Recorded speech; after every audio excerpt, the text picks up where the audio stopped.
horas e 4 minutos da segunda-feira, dia 25 de abril de 2016. Começa aqui mais um Salutes. Para você que está sintonizando pela primeira vez, o Salutes visa o resgate das medicinas tradicionais, em especial a acupuntura, que é, com muito orgulho, com muita alegria, minha especialidade. Eu sou acupunturista de formação, a gente mistura muito de outras coisas juntos, mas minha formação é a acupuntura tradicional, portanto não a chinesa. O cara é louco, não é? A acupuntura tradicional não é a chinesa? Não é, é a francesa, né? A que veio pela França, chegou no Brasil e que respeita o taoísmo, que tem a formação do taoísmo, né? Porque na China o taoísmo ainda hoje é proibido, né? Então não se dá para fazer uma acupuntura sem conhecer o taoísmo, que é a base filosófica e religiosa da prática da acupuntura. Portanto, a acupuntura que se faz hoje na China é uma acupuntura sintomatológica, que visa tratar sintomas apenas, e é a mesma que é ensinada aqui nos hospitais públicos, né?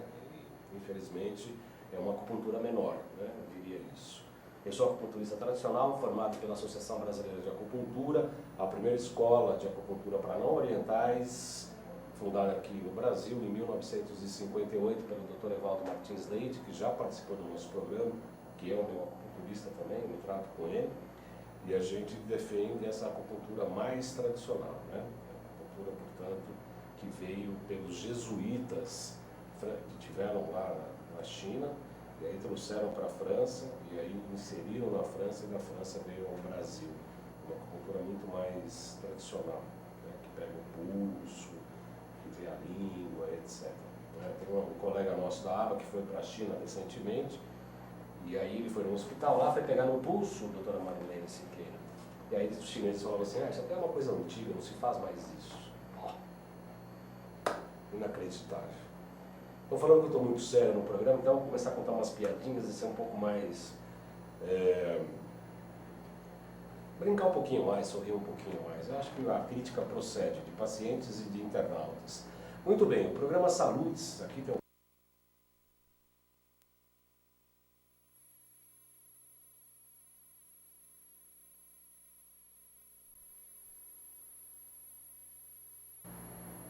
Quantum Bio trabalha a partir da tecnologia de biorressonância amplamente utilizada na Europa e no Japão. Eu quero dar um depoimento aqui muito interessante. Estava tendo uma paciente que eu fiz um aura-meter, a gente fez uma identificação por biorressonância, que a pessoa estava contaminada com tênia saginatum, se não me engano. E aí a pessoa falou, não, mas eu fiz exame recentemente, não deu nada, eu fiz os exames de fezes, laboratório, etc., não deu nada. Eu falei, olha, entre os seus exames de laboratório e os meus com a biorressonância, eu prefiro acreditar no meu. Ah, não, mas eu já fiz. Eu falei, bom, de qualquer maneira você vai tomar esse produto aqui, que no caso foi o Símbio 21, e depois de 4, 5 dias ela falou que percebeu nas próprias fezes, ela conseguiu enxergar as tênias balançando e se mexendo dentro do vaso sanitário. E ela falou, puxa, você tinha razão. Pois é. Entre os exames de laboratório, nossos exames de biorressonância, se houver discrepância, não é sempre que há, mas em havendo, eu prefiro os meus resultados.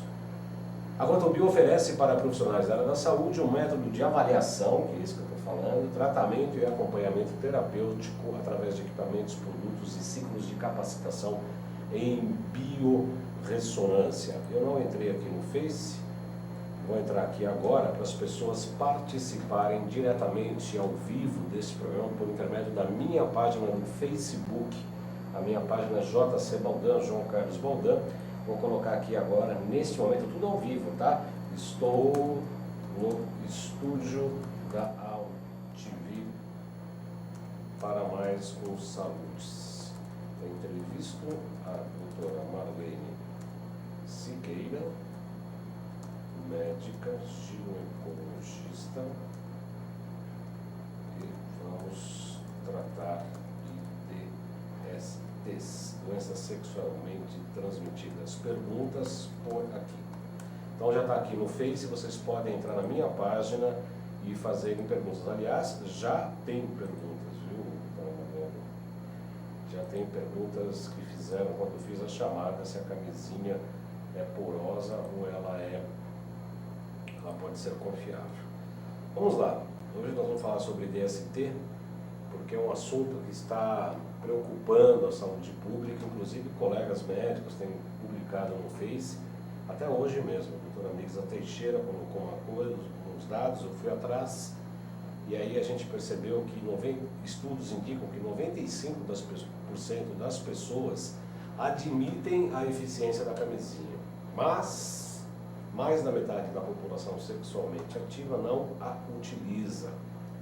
Uma das consequências disso está crescendo a transmissão de hepatite B, que cresceu 74% desde 2004 até o ano passado, e a transmissão de HIV na faixa de 15 a 19 anos aumentou 53% na última década.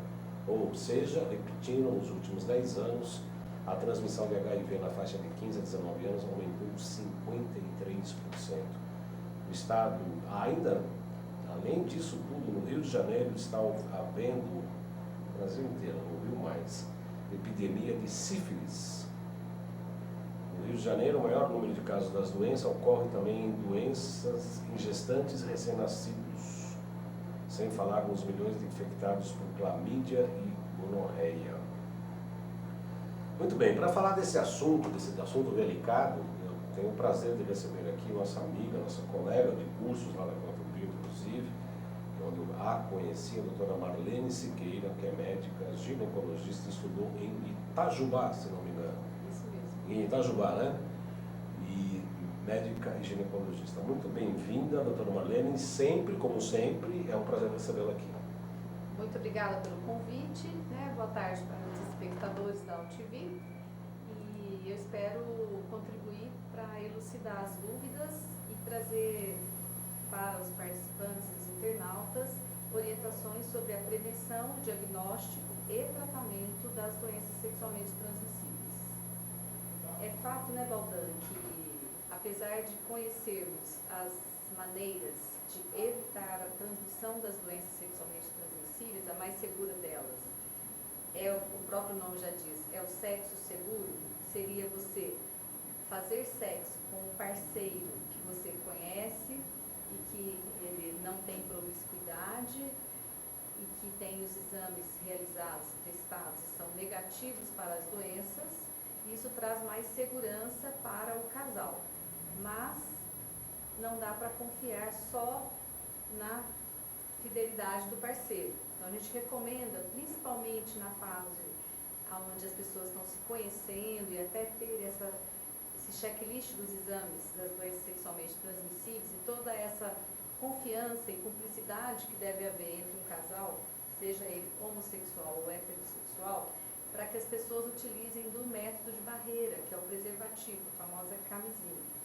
Nós temos a camisinha feminina, que ela protege muito mais toda a genitália feminina, mas ela é muito pouco usada, porque ela é desconfortável para a mulher, as mulheres não se sentem confortáveis com ela. E a mais fácil de ser usada, que a gente compra com mais facilidade, maior facilidade, que é a camisinha masculina. Então, essa questão, doutora Marlene, foi já na chamada, o pessoal já perguntou, e a questão da porosidade ou da segurança do produto, do látex, da camisinha, como é que fica? Qual que é o seu parecer? O preservativo, ele é considerado seguro. A questão é que as pessoas nem sempre utilizam o preservativo em todo o contato sexual. Na maioria das vezes, nas entrevistas que eu faço no consultório, nós sabemos muito bem disso, as preliminares, elas não são feitas com a utilização da camisinha. E que as pessoas precisam entender, principalmente os jovens que estão iniciando a sua vida sexual, é que qualquer contato com a secreção do parceiro, seja uma secreção oral, a secreção vaginal, uma secreção anal, pode transmitir doenças.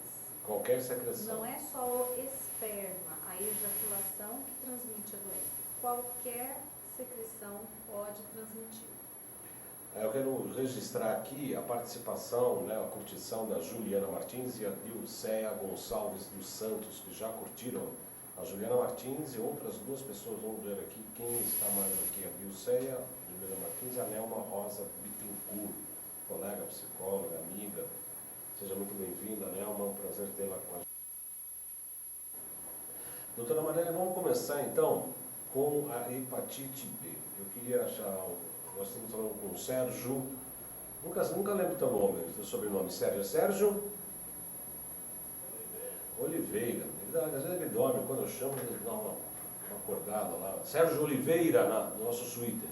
Vamos colocar o TriCaster, por gentileza, Sérgio, com os números da hepatite B. Aí está 15 milhões de pessoas expostas ao vírus da hepatite B.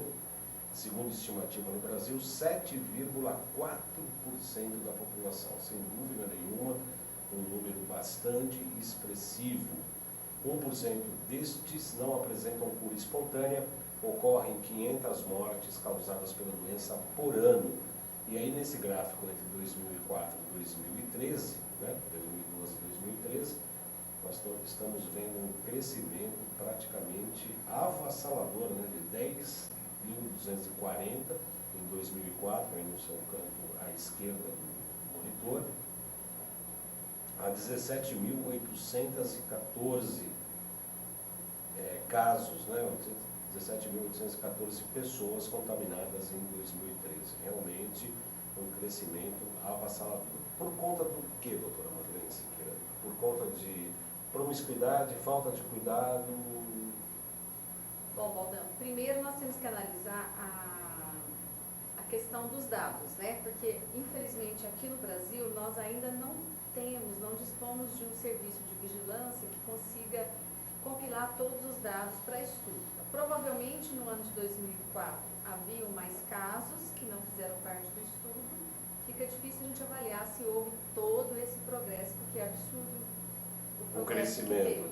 Mas ainda assim, hoje também não estão todos os casos avaliados também, se formos levar por esta questão, não é, doutora Maria? Quer dizer, ainda assim, hoje, esses números podem estar subestimados. Sim, com certeza estão, O maior acesso das pessoas ao sistema de saúde, vale dizer que a doença sexualmente transmissível, ela chega a ser, em algumas regiões do Brasil, a quinta causa de procura, de busca pelo serviço de saúde. Então, isso preocupa muito, porque é uma demanda muito alta, para uma patologia que tem prevenção.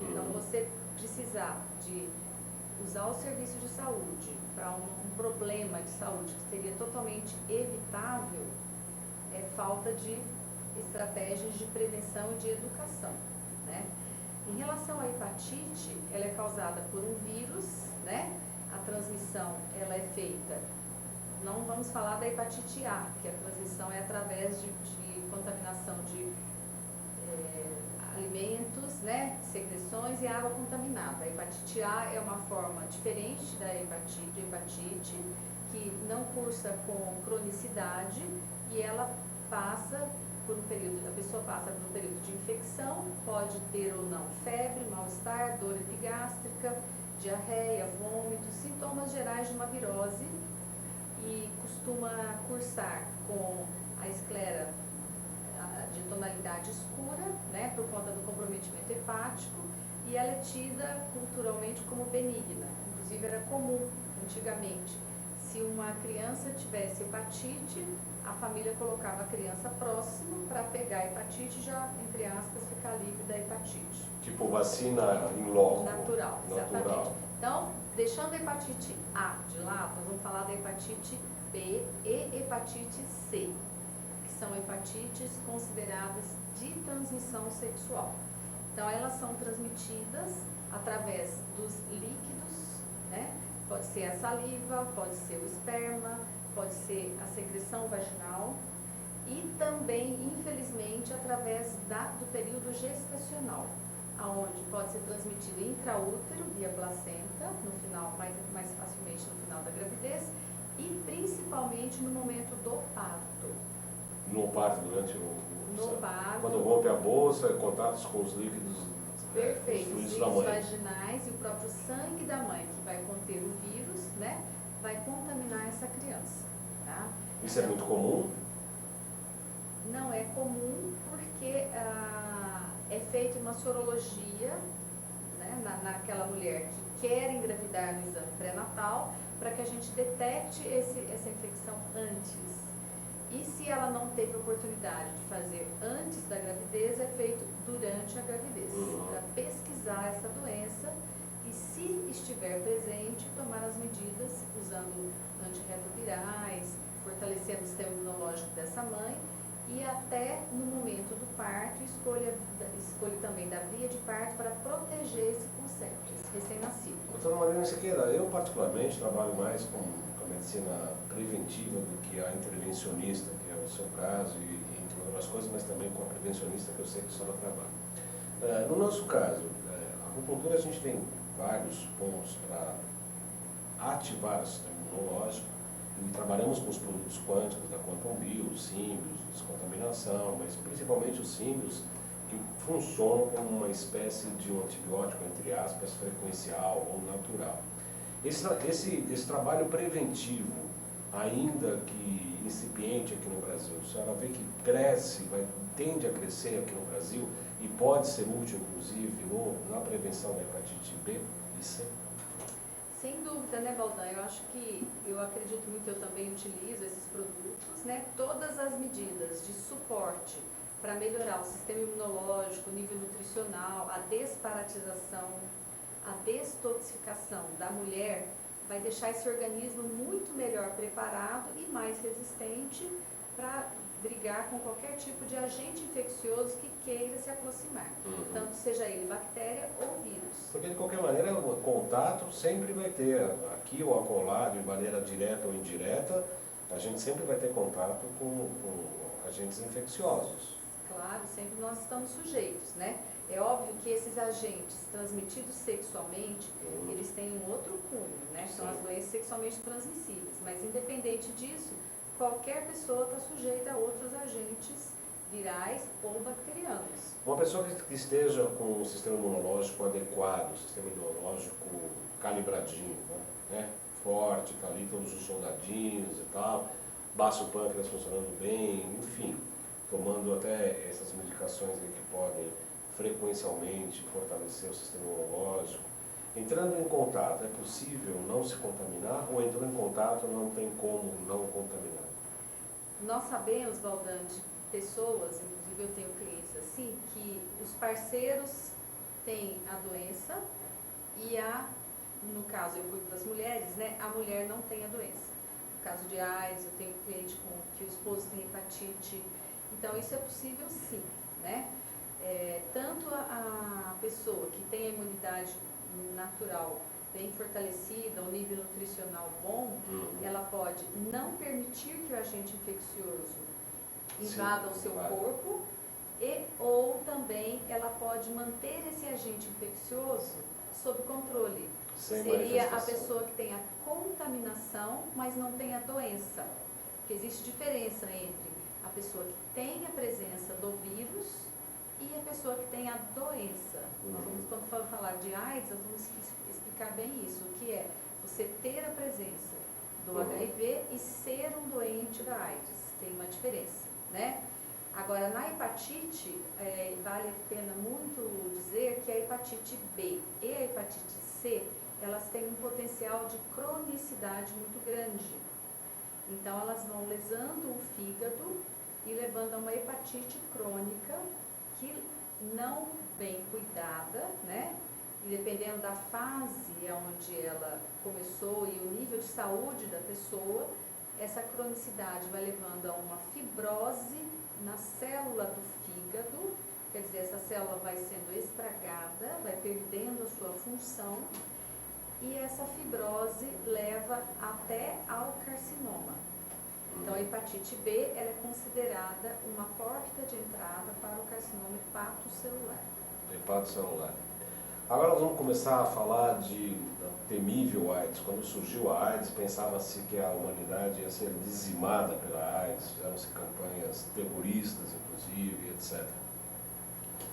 No TriCaster, o Sérgio vai colocar para a gente, eu tenho um gráfico falando do HIV, da AIDS, da taxa de detecção aqui na população aqui no Brasil, a cada 100 mil, em 2004 era 21, em 2014 está 19,7. Caiu um pouco, mas ainda assim, entre jovens de 15 a 24 anos aí do lado direito, a gente pode ver que é crescente esse número. Em 2004 era 9,5 a cada 100 mil, em 2014 13,4 a cada 100 mil. E embaixo aí podemos ver um gráfico também crescente de 37.692 pessoas em 2004 a 39.951 pessoas em 2014. Ou seja, além de toda essa campanha, o que a gente pode depreender desses números é que na faixas etárias maiores, né, de pessoas mais velhas, acima de 24 anos, me parece que o número deve ter reduzido, já uma vez que o número cresceu pouco, né, no geral teve uma queda entre 2004 e 2014, mas na faixa de 15 a 24 houve um crescimento aí de quase 4 pessoas a cada 100 mil, o que é bastante expressivo, né? Para 9,5, 4 é 50% praticamente. Com certeza, né, Baldan? As campanhas, né, para detecção precoce, tratamento e acompanhamento da AIDS, elas têm um valor muito bom, principalmente aqui no Brasil. O Brasil é destaque mundial em relação à campanha de tratamento e prevenção de AIDS, contrariando até uma previsão da Organização Mundial da Saúde, onde era previsto que no ano de 2000 nós teríamos 1.200.000 pessoas infectadas. Esse número não passou de 600 mil, quer dizer, 50% da expectativa, graças às campanhas de educação, de detecção e tratamento. Agora, infelizmente, a AIDS ainda mata. O pessoal agora, me parece, né, eu vi em alguns meios de comunicação, vi algumas matérias, quer dizer, depois daquele boom, vamos acabar, a humanidade vai acabar com a AIDS, depois de passar essa fase do controle dos coquetéis que lançaram de medicações e etc., um certo controle da cronicidade da AIDS, me parece que houve um certo relaxamento nessa prevenção, sobretudo. Acaba gerando uma certa confiança, um excesso de confiança, que é o que acontece com esses jovens, por exemplo, na iniciação sexual. Eles acham que não necessitam do preservativo, né? E uma outra população que está sob risco hoje muito grande é a população de idosos, porque eles têm acesso às medicações que melhoram a função sexual. E o idoso, ele também tem muita dificuldade em utilizar o preservativo. Então, os nossos jovens estão se contaminando mais de HIV, com HIV, e os nossos idosos também, Baldan. São os dois grupos considerados de maior risco nos dias de hoje. A faixa etária de, digamos, jovens, senhores e senhoras, que já viveram esse advento do AIDS lá para trás, com aquela fase de muito susto e muito medo, eles têm uma consciência maior. Apesar de, como nós conversamos no programa, dificilmente utilizarem o preservativo. Né? Eu quero lembrar que o programa Salutis tem o patrocínio da Quantum Bio, empresa pioneira especializada no desenvolvimento de produtos e serviços na área da saúde preventiva a partir da tecnologia de biorressonância. Hoje, amplamente utilizado tanto na Europa quanto no Japão. A Quantum Bio oferece para profissionais da área da saúde um método de avaliação, tratamento e acompanhamento por intermédio de equipamentos, produtos e ciclos de capacitação em biorressonância. É o podcast do Twitter. Sérgio, nós temos um slide aí de um colágeno, que é o Soul Protein. Eu vou falar um pouco aqui do que é a importância você repor o suplemento à base de colágeno. A absorção a partir dos 25 anos, há uma queda de 1% na produção de colágeno pelo organismo. E ao envelhecer, Sérgio, tem um slide aí que o Marcelo gravou sobre o colágeno, por gentileza. Ao envelhecer, o organismo passa naturalmente a produzir menos colágeno, como se isso forma mais massa gorda e menos massa muscular, sendo essa a última consumidora de calorias do corpo, e essa queda de massa muscular acarreta no ganho de peso. É isso aí, o colágeno Q. A suplementação diária de colágeno traz uma série de benefícios para o seu corpo. Suplementa o fornecimento de um importante componente integrante dos tecidos orgânicos conjuntivos, pode voltar aqui, contribui em processos de regeneração, atua no fortalecimento de ossos, ligamentos e articulações. Eu, particularmente, trabalho com colágeno para osteoporose e osteopenia junto com o cálcio. Não basta só cálcio, importante o colágeno. Proporciona maior hidratação e elasticidade da pele, previne rugas, auxilia na formação de unhas mais rígidas e saudáveis, aumenta a espessura do fio capilar, proporciona cabelos mais sedosos, atenua a celulite e estrias, aumenta a firmeza e tônus muscular. Como é que você compra? No site da Quantum Bio, www.quantumbio.com.br. Lá tem os profissionais credenciados, e se você for comprar sem ter passado por um profissional credenciado, e isso ocorre muito, as pessoas às vezes perguntam para mim, eu quero comprar o colágeno, fiz um cadastro, e aí aparece lá indicação e um código. A indicação, vocês podem colocar meu nome, João Carlos Baldan, o código é SP9493. É a primeira vez que estou divulgando esse código, porque eu também havia passado em branco, estava num arquivo meio perdido. Então, João Carlos Baldan, SP9493, aí sim. A Quantum Bio tem esse controle de qualidade da venda, não vende para todo mundo, precisa ter uma indicação, o que eu acho muito justo, né? Eu acho muito correto. Aqui em São Paulo, lá no consultório, por favor, passa o GC lá dos meus contatos, por gentileza, Marcelo. Aqui em São Paulo, na Senador Casimiro da Rocha, 222, ou nesse telefone, 5594-7736, que aliás é da clínica onde eu atendo, 5594-7736. Pode pedir o colágeno por lá também, ok? Vocês podem adquirir esse produto por lá e eu recomendo. Muito bem, doutora. Pode falar. Você quer falar? Podemos continuar? No seu consultório, qual a porcentagem de pessoas com contaminação por HIV lhe procuram? Baldan, é pequena. Eu acompanho atualmente, posso dizer que todas as minhas clientes, eu tenho 3 clientes portadoras do HIV. Nenhuma doente com o HIV. São portadores assintomáticos. Que, aliás, é uma coisa que nós temos que falar aqui para explicar para a população. As pessoas têm a contaminação com o agente infeccioso, bactéria, vírus ou até um outro parasita, né? E não tem sintomas. Então, eles não têm queixas, não têm problemas e, consequentemente, não buscam atendimento médico. E são essas pessoas que vão transmitindo esses agentes e disseminando as infecções. Dissemina a doença até chegar a uma pessoa que está com o sistema imunológico baixo, de forma que aí ela se manifeste. Exatamente. Por isso a grande importância da pessoa passar por exames preventivos a cada 6 meses ou a cada ano, de acordo com o estado de saúde de cada um, né?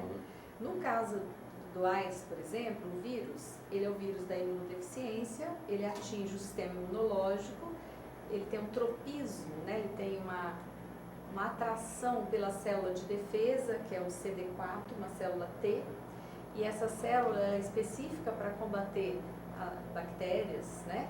Então, ele vai atuar em cima dessa célula, fragilizando a resposta que esse indivíduo vai ter a outros agentes infecciosos. No caso da exposição ao vírus, a pessoa vai contrair esse vírus, pode não ter sintoma nenhum, pode ter sintomas muito vagos de uma virose, que seria mal-estar, dores no corpo, uma indisposição de estômago, uma febre, às vezes baixinha, dores articulares, erupções na pele, gânglios pelo corpo, pode ter simular uma infecção na garganta, pode ter uma rinite, que são sintomas muito vagos de uma virose. Passado por essa primeira etapa, se a pessoa tem hábitos de vida saudáveis, se ela pratica exercício físico, tem boa alimentação, tem um sistema imunológico ok, esse agente infeccioso ele vai ficar sob controle e essa pessoa vai ser uma portadora da doença. E não uma doente. E não uma pessoa doente. No caso desse período chamado de incubação se estender por mais de 2 ou 3 semanas, significa que essa pessoa, esse indivíduo, tem a imunidade já comprometida. E isso implica, às vezes, uma gravidade maior da doença. Então, não é comum o período de exposição de incubação dura mais do que 3 semanas. No caso da doença progredir, porque o sistema imunológico da pessoa está enfraquecido, vão aparecer outros sintomas, né? Caquexia, perda de peso, falta de apetite, queda de cabelos, unhas fracas. A pessoa vai ter gânglios pelo corpo, que são os linfonodos, principalmente na cadeia cervical anterior e posterior, que chama bastante atenção, né? E mal-estar, febre, o doente de AIDS, ele costuma ter mal-estar principalmente no final da tarde. Então é aquela pessoa que de manhã ainda consegue executar algum trabalho, fazer alguma atividade no lar, no trabalho mesmo, e no fim da tarde não consegue, porque é extremamente cansativo para essa pessoa. Por causa do período e não por causa do horário. Por causa do período, muito tempo, né, nativo. Então, essa pessoa que tem esse quadro, ela vai manifestando infecções recorrentes, crônicas, que são chamadas de repetição. Principalmente infecções fúngicas, que denotam a baixa resistência, a baixa imunidade, podendo até apresentar tumores, câncer, né, por conta do acometimento do sistema imunológico.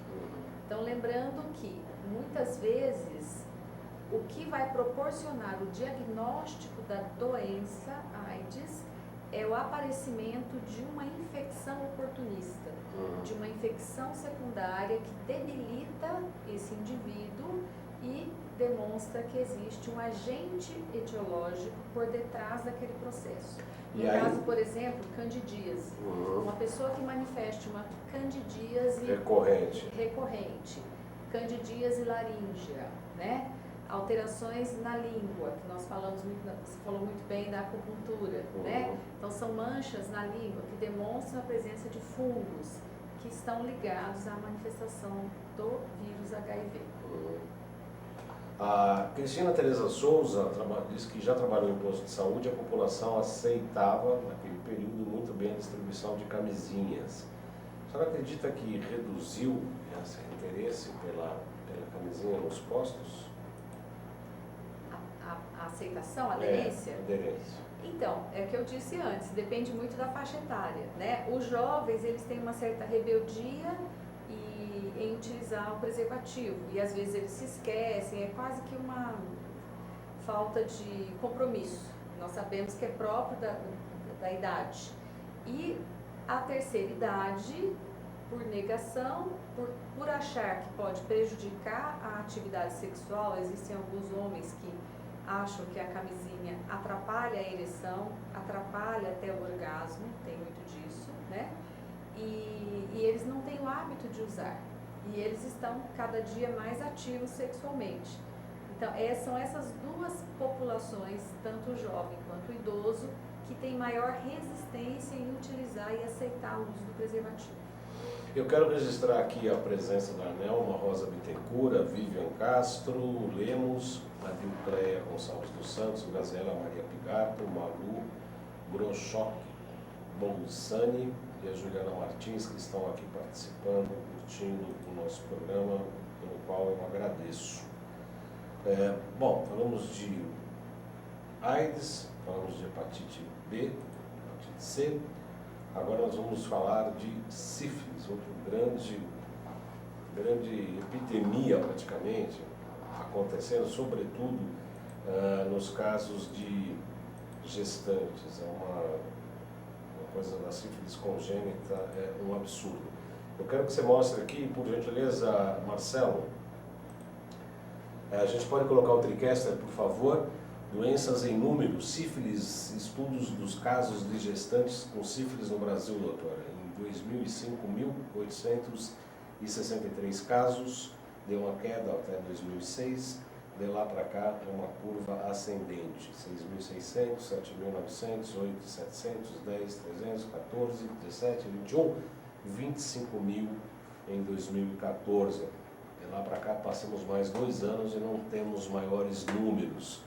Se formos tratar da sífilis congênita em recém-nascidos, também a curva é ascendente, de 5.832 casos em 2005 para 16.172 em 2014.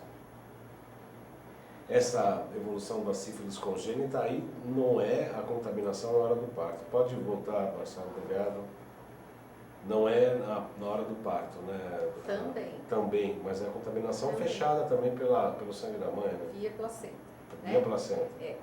Falando da sífilis, né, Baldan? A sífilis já é diferente, ela é uma doença bacteriana causada pelo treponema pálido, né? A via de transmissão é a mesma, via sexual, por todas as secreções, né? Pelo sangue e via placentária. Então, a sífilis ela é classificada em 3 fases. Existe o portador assintomático.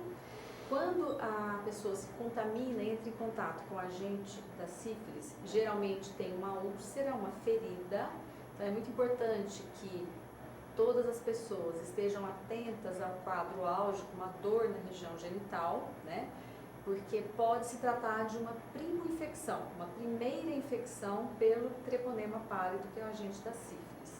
Essa ferida que é formada, geralmente é uma ferida que é uma ferida mais profunda, ela tem as bordas elevadas e geralmente tem pus dentro da ferida.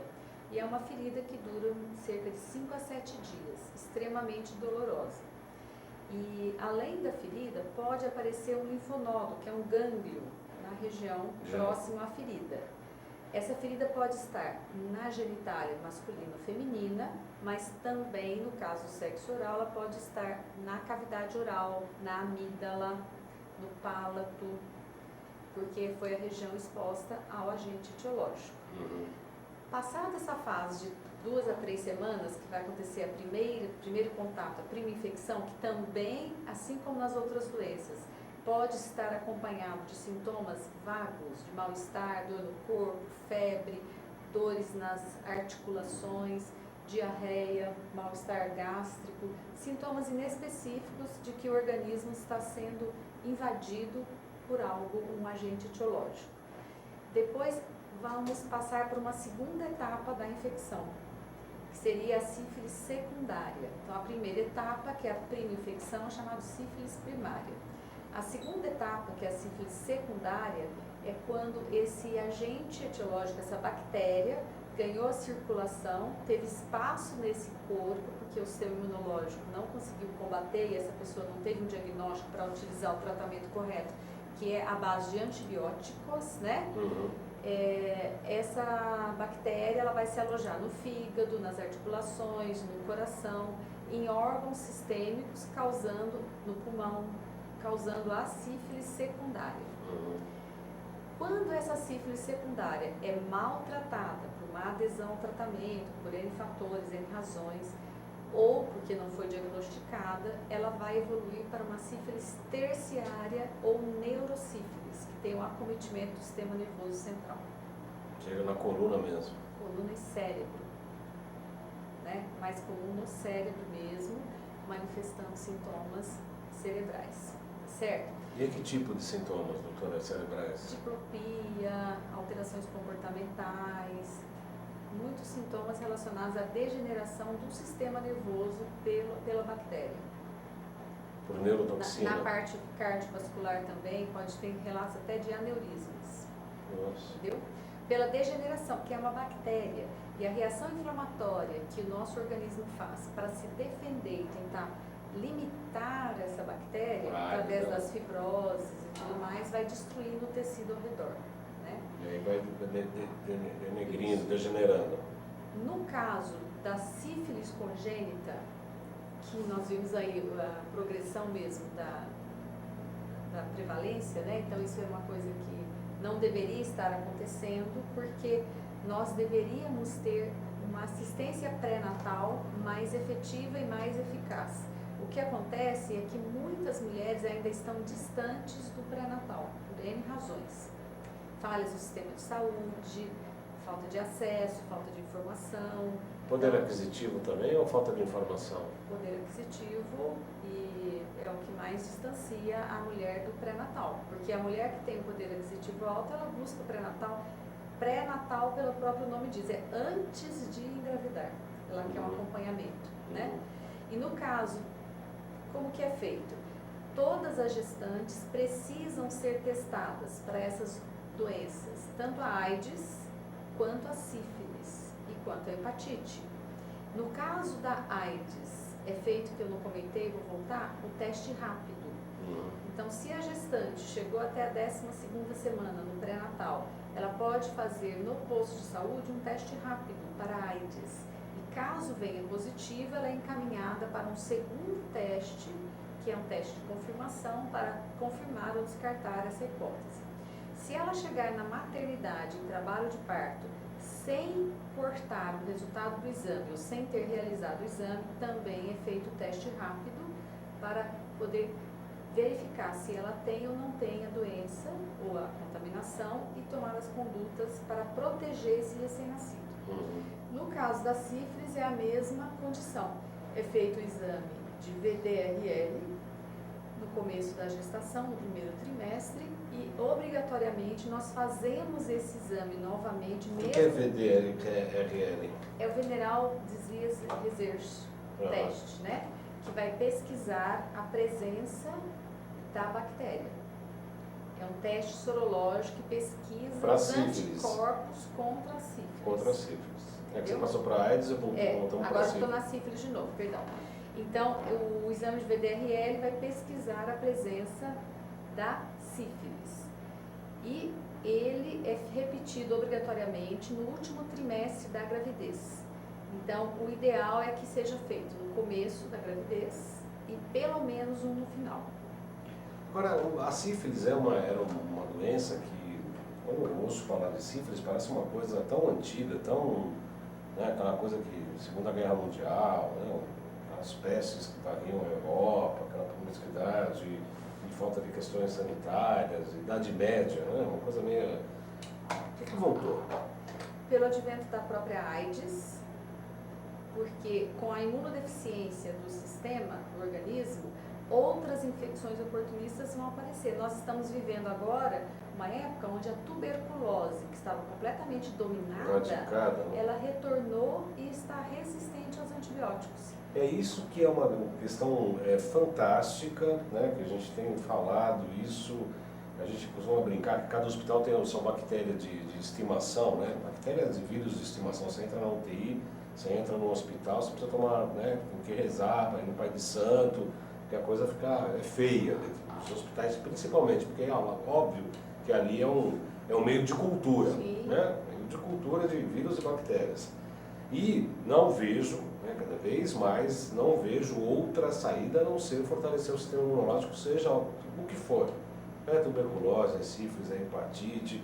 Você entra no metrô, as pessoas tossem na tua cara, quase... Agora a moda é cuspir, né? Agora tá todo mundo cuspindo um na cara do outro agora, né? Porque um é do lado, outro é do outro, então uma cuspidinha, então já viu, né? É uma secreção importante e contaminante, né, doutora? A saliva também transmite, né? As doenças.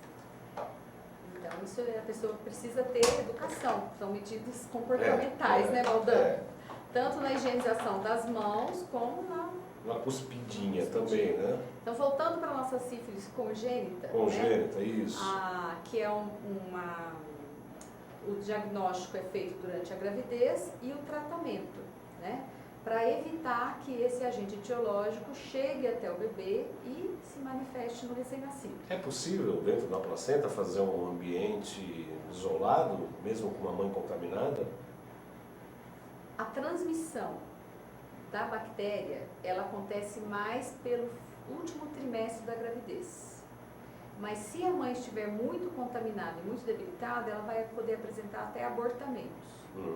Então, todas as doenças sexualmente transmissíveis, a grande maioria, sejam elas virais, ou bacterianas, ou parasitárias, que têm as outras doenças, elas podem e elas geralmente interferem diretamente na fertilidade feminina e masculina. Então, às vezes, a mulher vai ter o primeiro diagnóstico de uma doença sexualmente transmissível quando ela buscar um tratamento para engravidar, por exemplo. Só que nesses casos, o mais comum é nós encontrarmos as sequelas da doença, que foi uma doença assintomática, que é o que eu comentei no começo. Há A mais pessoa tempo entrou em atrás. contato com a gente, não manifestou sintomas ou os sintomas foram muito poucos, não permitiu um diagnóstico e aquele órgão, principalmente a nossa trompa, o nosso útero, teve a sua função prejudicada por conta da presença desse agente infeccioso. Isso chega a ser uma sequela ou é só um sinal, um sintoma? Uma sequela, fibrose, uma sequela mesmo, que muitas vezes impossibilita a gravidez. Não é assunto de agora, mas nós temos a clamídia, por exemplo, que causa a doença infecciosa pélvica, né, que nós chamamos de DIPA, e causa bastante infertilidade. Né? Clamídia afeta 1,9 milhão de pessoas a cada ano no Brasil. Sim, é muito comum. E a gonorreia 1,5 milhão, de acordo com a estimativa da Organização Mundial da Saúde. Quer dizer, nós estamos voltando à Idade Média do ponto de vista das doenças sexuais transmissíveis, doutora? Por quê? Porque com tanta liberdade sexual, com o Estamos.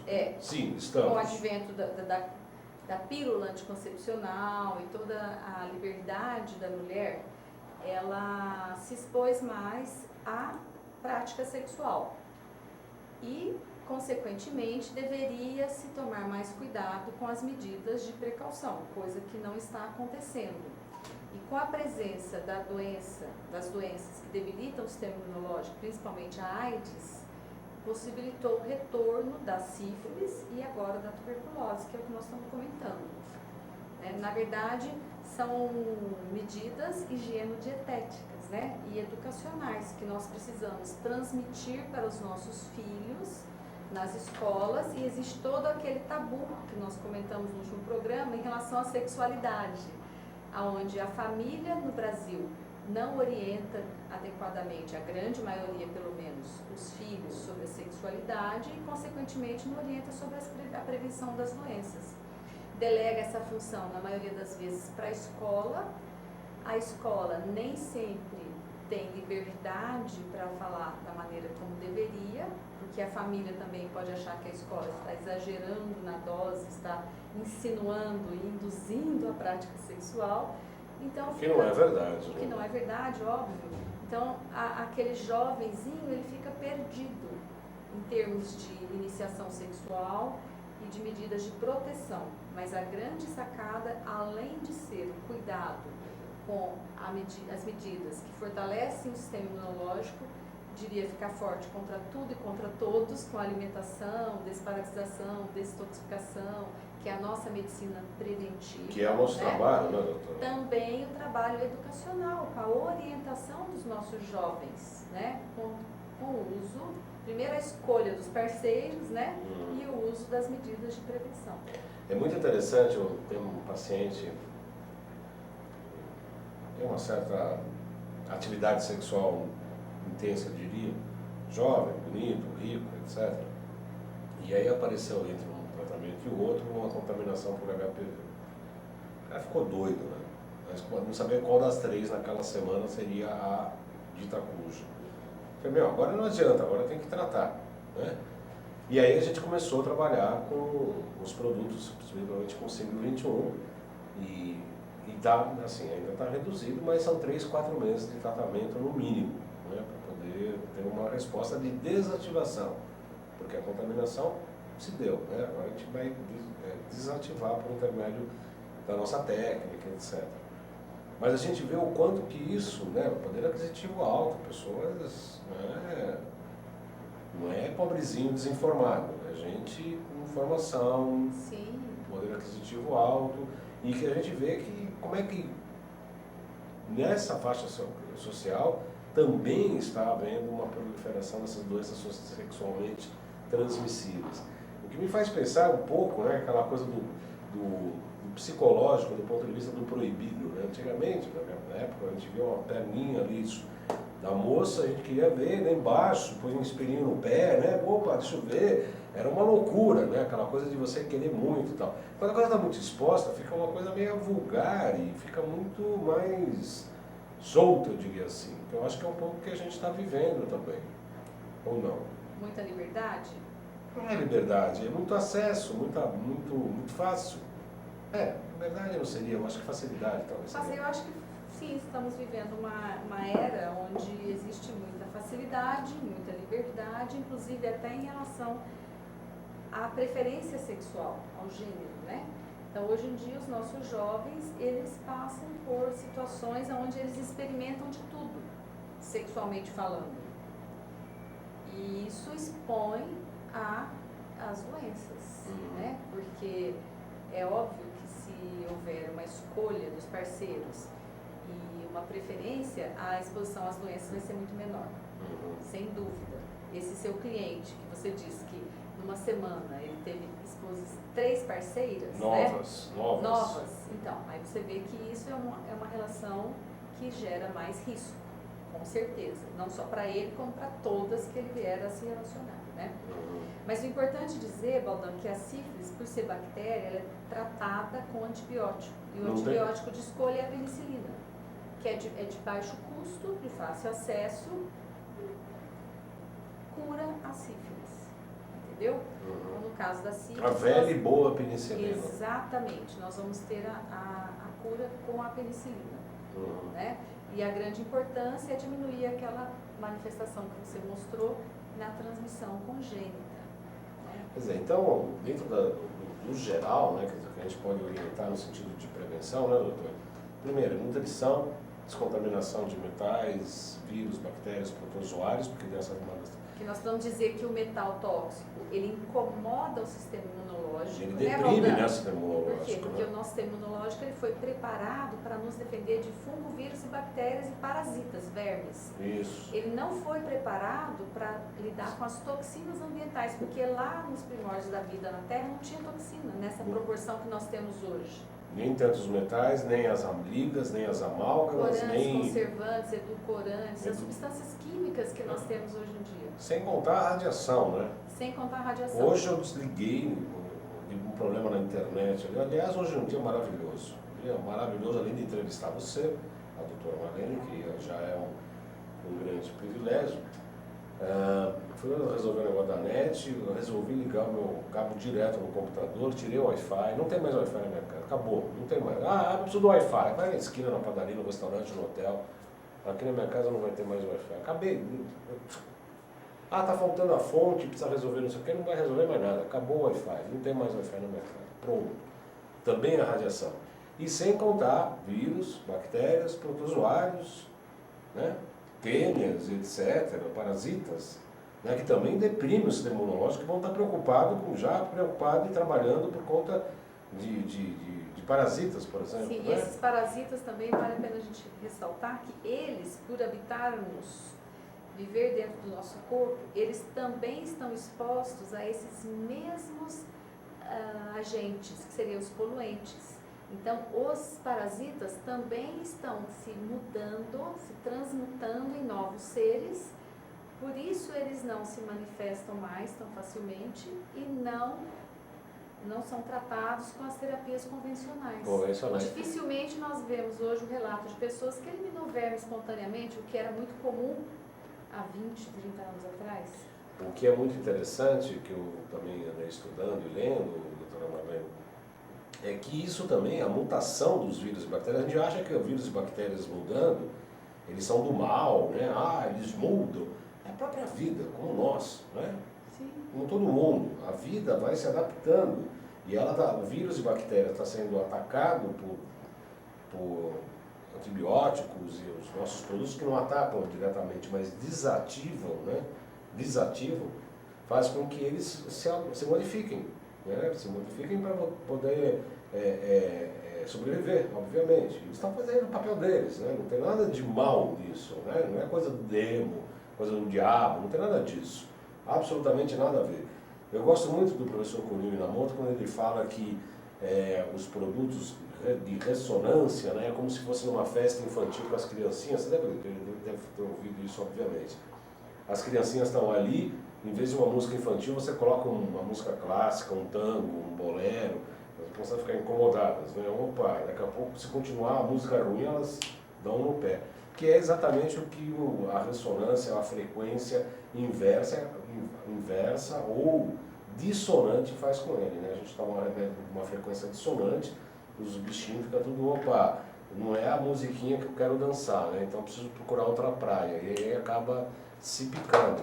Que eu acho fantástico, que você não está fortalecendo ou não está adaptando esse vírus, vírus ou bactéria, quimicamente para um padrão superior de fortalecimento em relação a antibióticos. Né? Com certeza. Né? Dona Marlene, estamos chegando no final do nosso programa, eu agradeço muito a sua presença. Se você quiser escrever, você pode escrever para clinica@jcbaldan.com.br, jcbaldan@gmail.com. O meu contato está aí no site www.jcbaldan.com.br, aí esse é o e-mail, e o telefone da clínica lá onde eu atendo, que é o 5594-7736. Estou à disposição, a gente sempre recebe informações, a gente inclusive atende pessoas aí do Brasil inteiro que escrevem, mandam WhatsApp, etc. A gente está sempre à disposição. Doutora Marlene, as pessoas que quiserem entrar em contato direto consigo, tem site, a clínica... Pode mandar um e-mail, né? marlene.sic@terra.com.br. marlene.sic@terra.com.br. Doutora Marlene, muito grato pela sua presença. Realmente foi um programa esclarecedor. Vai ficar no YouTube, nas páginas, tanto do JC Baldan quanto no Além de Agulhas, no YouTube. Vocês podem assistir de novo, ler de novo, escrever. Pode escrever no YouTube, a gente encaminha os e-mails para a doutora Marlene, faz a consulta direta com ela. E foi muito esclarecedor. Agradeço muito a sua presença. Eu que agradeço e eu quero deixar como uma mensagem final esse autocuidado com o corpo, né, Baldan? Tanto o homem quanto a mulher estar se percebendo melhor e demonstrando qualquer alteração, por mínima que seja, que dê atenção a essa alteração. Pode ser uma secreção, pode ser uma ardência para urinar, pode ser uma ardência na hora, no momento da relação, uma ardência para defecar, a presença de algum gânglio, algum carocinho na região inguinal, na região cervical, que busque o serviço de saúde para ter acesso a um diagnóstico, para que não deixe essas doenças cronicamente destruindo a saúde da pessoa sem a pessoa perceber, principalmente. Né? Muito obrigado, doutora Marlene. Eu agradeço aqui a Nelma, a Érica Weber, que entrou agora há pouco, a Vivian Castro Lemos, Pamela Zorzoli, que entrou há pouco também, a Dilceia, o comandante de Garibaldo, Neto Fiuza, a Graziela Maria, Pigato, a Malu Grauchoc Bolzani e a Juliana Martins, que curtiram efetivamente e participaram do nosso programa aqui. Eu desejo a todos uma excelente semana. A segunda-feira que vem nós temos uma pauta bastante interessante, que a gente vai falar sobre terapia neural.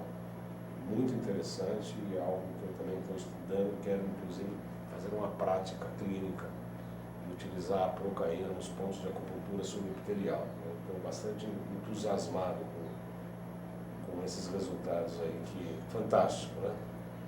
Muito grato, então, e em breve aguardo a senhora novamente aqui para a gente dar continuidade aos nossos temas e nossos programas, ok? Com certeza.